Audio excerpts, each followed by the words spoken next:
What's going on, Reds?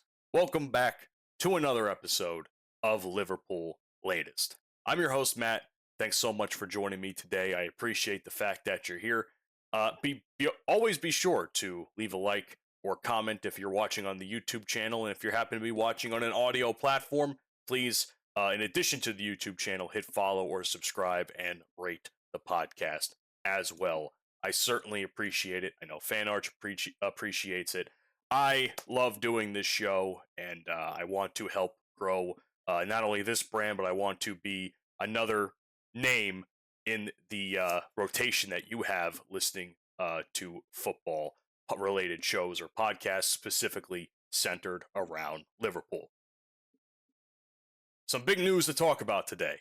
A couple of things have popped up across my feeds and in my research, and first and foremost, we'll get the simplest one out of the way because I kind of touched on it most of the time in the last episode, and that is the fact that it is now confirmed Liverpool will face Galatasaray in the last 16 of the Champions League.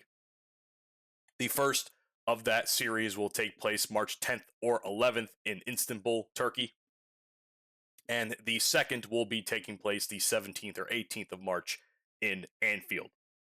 Now, again, I don't have to harp on this too much, but a revenge game against them is probably something that we need, for sure, because they more or less embarrassed us the last time we faced them in what was the group stage of the Champions League.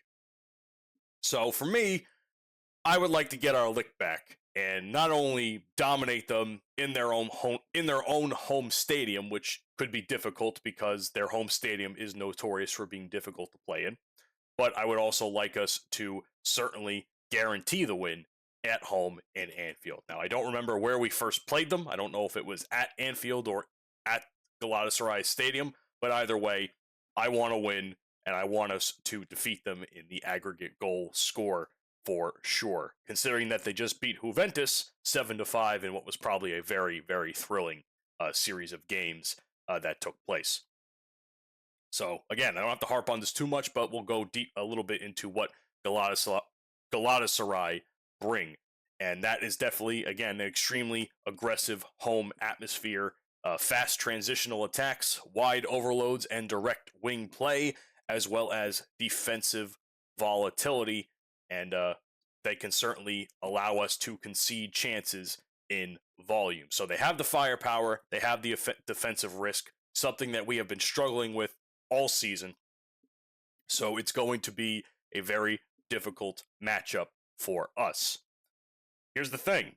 With Arne Slot, we have been very much trying to convey less chaotic pressing, more controlled possession, which, again, none of that means anything if there's no goals being scored. So we can dominate possessions 70-30, and Galatasaray will still find a way to counterattack and possibly beat us if we allow them to do so. So I'm kind of hoping that chaos brings chaos out of each other, and we decide that we go back to the old style of, I wouldn't say heavy metal football under Klopp, but we certainly need to definitely not play as passive as we have, especially early on in the season.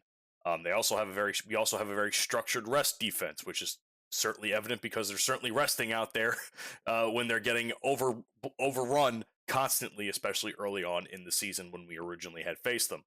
And we definitely rely on, or heavily rely on wide creators. So here's my take. If we can maintain control in the first 30 minutes in Turkey and limit the chaos to the best of our ability, and most importantly, avoid cheap fouls. That's the one thing we can't do, is give them cheap fouls. We might be able to actually take Slot's game plan and use it to our benefit. But that's only if Slot's game plan works to begin with at all. I'm still of the opinion that sometimes chaos brings chaos, and to beat someone at their own game is much more impactful than just this boring, monotonous style of football that we have been pretty content to play over the course of the season, hence why this season has more or less been a slog to go through. Not just in the Champions League, which we've actually fared much better in, but mostly in the Premier League. Now, here's the deal. We don't have any right backs. Connor Bradley, still hurt for the year. Frimpong, working towards a return. Don't know how that's going to go up until very, very close to game time around that point. So our right back depth is very much lacking, and we will probably be relying on either Joe Gomez, which is the most realistic thing we should do, or the most less ideal would be Dominic Szoboszlai, because I think we need Szoboszlai in the midfield for this style of opponent, for sure. Last but certainly not least, it's really what happens if we win. If we win, we have the pleasure of facing either Chelsea or, wait for it, Paris Saint-Germain.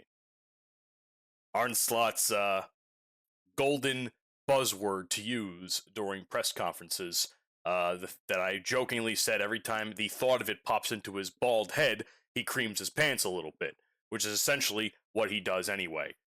So I'm sure in his world, Paris Saint-Germain will be the most ideal opponent so that he could once again hammer home that absolute insane narrative that he's been trying to push, that we drew against PSG. Like, okay, we got a draw. We didn't win. I think they ended up winning the Champions League, or at least were close to it. So that means nothing to me. What matters is Galatasaray, and obviously I will be here to bring you the talk about that game as we inch closer to it and around it. Another thing that has been going on, which I was a little bit unaware of. I knew that in the offseason we had sold or transferred a lot of our younger players to other teams so that they could get opportunity or maybe some outside Liverpool experience. Perhaps Arne Slot saw nothing in anyone that we had acquired in the first place and decided to ship them off somewhere else because he wanted to build his own team, not just one under Klopp, which has certainly been one of the biggest criticisms he has had. Is he won a championship with Arne Klopp's team, so now he's trying to create his own team. One of those members of the team goes by the name of Trent Cone-Doherty, who is a teenage winger who has completed a permanent move to Molde. I don't know what team that is or where it is located, in what looks to be a smartly structured exit rather than a straight sale. Here's the deal structure. 750,000 euros for this deal to go through. There is a significant sell-on clause as well, and there is a buyback option included, involved as well. The contract was expecting to be expiring this summer, so they felt like this was the perfect time for a deal to go through. And also considering that the buyback clause is a key, it tells you that Liverpool still rate him as a talent and that they're prioritizing pathway clarity if for some reason it does not work out. Should have done it for Harvey Elliott, but what do I know? So why would Liverpool sanction such a move? Obviously, from a squad building perspective, it kind of makes sense. There are several first-team players that are already ahead of Cone-Doherty in the sense where we have, as far as right-wingers go, Mo Salah. We're also planning on trying to acquire Yan Diomande, as well as others I have talked about in the past as well. So clearly, the pathway needs to be... Clearly, the depth there is already very crowded, and the academy pathway needs space. Plus, the player wanted senior minutes, and clearly, given who's ahead of him, that was not going to happen. And especially with Rio Ngumoha, he's probably one of the other players to get more opportunity than him at the moment anyway. So it would just make more sense for both sides to say, hey, we're not going to be able to give you what you're looking for. Let's just send you somewhere else. And if you want to come back, you can come back. And also, this also could apply to past transfers we have done with like Ben Doak, where we sold him to AFC Bournemouth for 25 million. I think that's pounds. That's that option there, or that little symbol. I get the pounds and the euros confused, to be honest with you. But for the sake of my own mental stability, let's just say $25 million. So, what it means for Liverpool's depth is as follows. Very minimal impact. If anything, like I said, both sides pretty much benefit in the deal because Cone Doherty gets his senior minutes that he may be looking for, and we get everything that we need out of it as far as academy depth, as well as potential to sign other players in the future. And if none of those work out, there's the buyback clause in place in this contract. Anyway, clearly this still has to go through international clearance, but it seems like it is going to be the most ideal scenario for everyone involved. And if you ask me, a pretty clean exit, all things considering. Could have been a lot messier if it was a more senior player on the team, let me tell you that much. There are also some other transfer news going around that I would like to discuss with you. Liverpool are currently preparing, according to Fichejas, which is a source that Sports Illustrated here in the US linked. Liverpool are preparing a 117.8, or in this case, $100 million euro transfer, or bid, I should say, for Real Madrid midfielder Eduardo Camavinga, which I have talked about in the past. It seems like more and more Spanish outlets are now viewing this as a lucrative offer, too difficult for Camavinga and Real Madrid to ignore. But on top of that, despite any sort of mounting interest, it seems like Liverpool and Man United are not willing to pay the 67.5 million or 50 million pound asking price for Mattew Mysholowsky, who is currently a young player on the Wolves. So I guess it makes sense because if I remember correctly, that price point was quite extreme to begin with. So it seems like neither team wants to pay such a steep price for a player of Mane's stature, which is fine. I would not have expected it. I think Wolves certainly put that in place so that they didn't have to sell him, considering that they view him as probably a long-term player for the team, at least right now. But yeah, it's neither of these come as a shock to me. $67 million is no chump change, especially when we have other players we're eyeing to begin with. So I'm not necessarily disappointed about the Mane deal. I'm a little bit more concerned about the Camavinga deal because clearly that's going to be a very steep asking price for a midfielder that we don't know if we really need at this point in time, especially when we're trying to sign other midfielders to longer-term contracts that we feel benefit the team more. And especially considering Camavinga is he's pretty much an established midfield stay for Real Madrid as far as the first starting team goes. So I would be interested to see how this progresses from here, but it seems like a bid is going to be put in place sooner rather than later, according to the Spanish outlets. Last but certainly not least, we're going to be facing West Ham United, a team on the verge of being relegated in the Premier League this coming Saturday, or in this case today, if it hasn't already been happening already by the time that this video or podcast is uploaded and you watch it. That said, it's going to be a very interesting match because not only is this taking place at Anfield, which I always love a good Anfield game, especially when it's a high-energy game. This, on paper, should be a very easy win for us. There is no way that we should be losing to West Ham. That said, West Ham has also been in a bit more improved form. They sit just on the third-to-last place spot, and a potential win for them could raise them above Nottingham Forest, sending Forest into their position. They've had one loss in their last 6 matches and 11 points from their last 6 games, which is the same as their previous 18 games. They've had 2 clean sheets in the last 3, so they are certainly going to be a bit of a threat, as will be Jared Bowen, who is their most decisive attacking outlet versus Liverpool. He's been directly involved in 5 of their last 7 Premier League goals against the Reds specifically.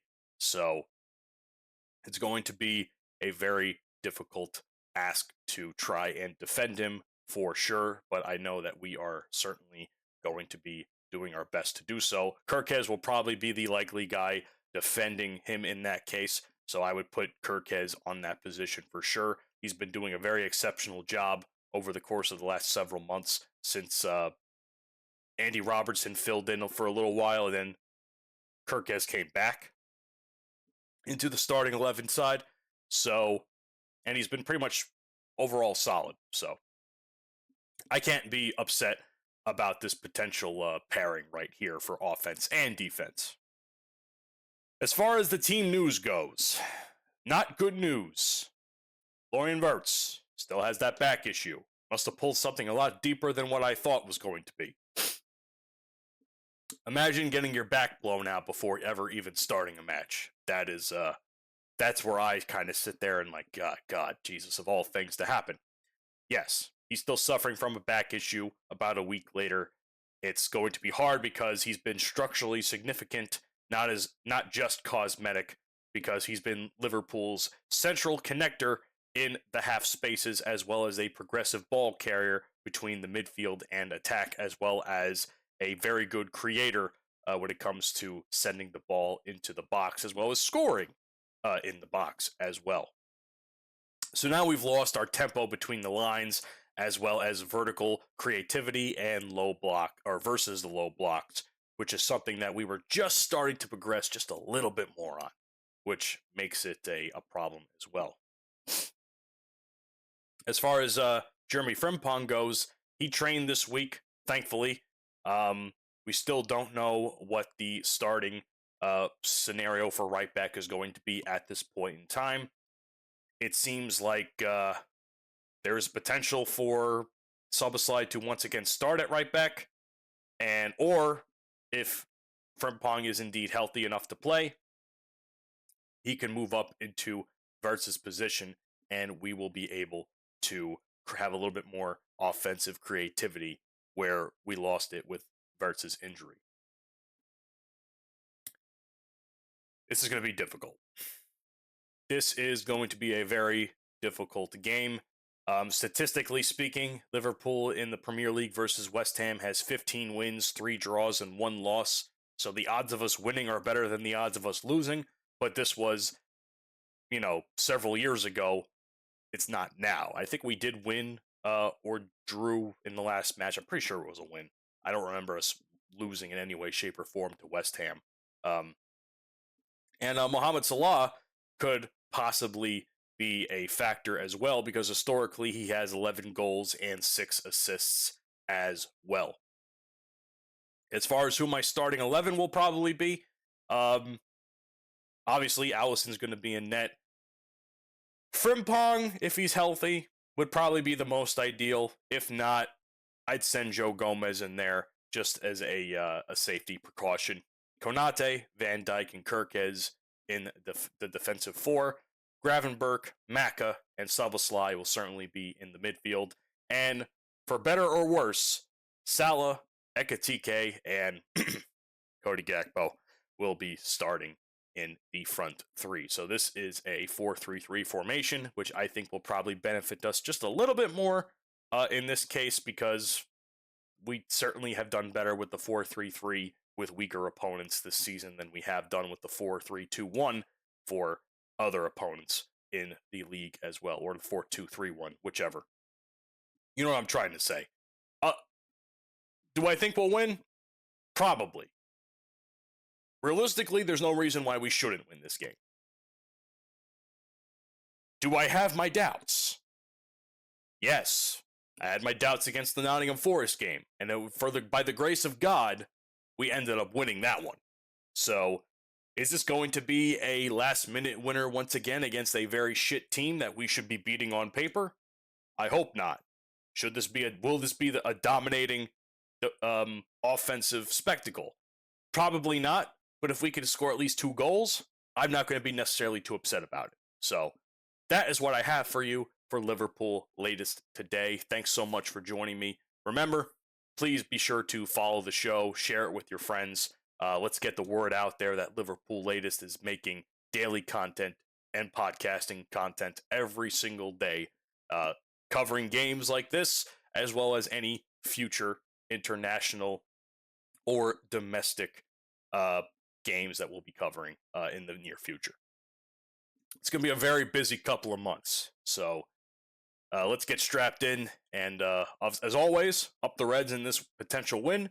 And be sure to subscribe to get the reaction post-match from me tomorrow. And as always, when you join the Liverpool Latest family, you will never walk alone.